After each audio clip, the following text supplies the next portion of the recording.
रिमझिम के आने वाले एपिसोड में ऐसा धमाका होने वाला है कि वीरघर रियासत की तकदीर ही बदल जाएगी।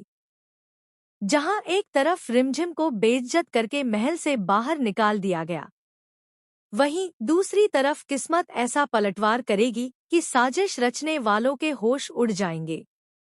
होली की रात का वो मंजर अभी भी सबकी आंखों के सामने है। रंगों के बीच रचा गया खतरनाक खेल, समीर का अपनी जान खतरे में डालना और रिमझिम का सबके सामने यह कबूल करना कि उनकी शादी झूठी थी। वही पल था जब दादाजी का भरोसा टूट गया। उन्होंने गुस्से में फैसला सुना दिया, इस घर में तुम्हारे लिए कोई जगह नहीं।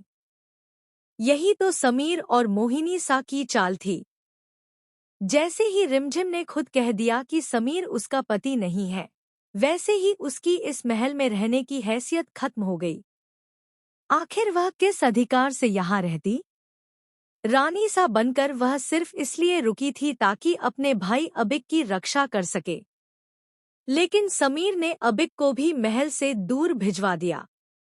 यानी रिमझिम पूरी तरह अकेली पड़ गई। होली के रंग अभी सूखे भी नहीं थे कि समीर ने ठंडे दिल से फैसला सुना दिया, अब मेरी जिंदगी में तुम्हारी कोई जगह नहीं है। निकल जाओ इस महल से और मेरी जिंदगी से भी। उसकी आंखों में एक अजीब सी शैतानी चमक थी, जैसे वह इस पल का इंतजार कर रहा था। रिमझिम स्तब्ध रह गई। उसे लगा था कि समीर बदल चुका है, वह फिर से उसकी परवाह करने लगा है। लेकिन आज समझ आया, वह सब एक नाटक था। समीर ने जानबूझकर अपनी जान खतरे में डाली थी ताकि रिमझिम के मुंह से सच निकलवाया जा सके। उसने प्यार का ढोंग किया, भरोसा जीता, सिर्फ इसलिए कि सही समय पर उसे तोड़ सके। उसकी असली चाहत तो उसकी मंगेतर अमायरा थी, जो अब उसकी जिंदगी में वापस आ चुकी थी। रिमझिम को धक्का देकर जब समीर ने दरवाजा बंद किया, तो उसके दिल के दरवाजे भी टूट गए। आंसुओं से धुंधली आंखों के साथ वह सोच भी नहीं पा रही थी कि जिसके लिए उसने अपनी इज्जत दांव पर लगा दी, वही उसे इस तरह ठुकरा देगा। लेकिन कहानी यहीं खत्म नहीं होती।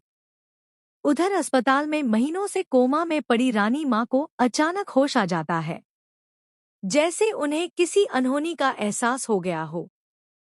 आंखें खुलते ही उनका पहला सवाल होता है, रिमझिम कहाँ है? बिना वक्त गवाए वह महल लौटने की जिद पकड़ लेती है। इधर महल के दरवाजे पर रिमझिम को बाहर निकाला जा रहा होता है और तभी पीछे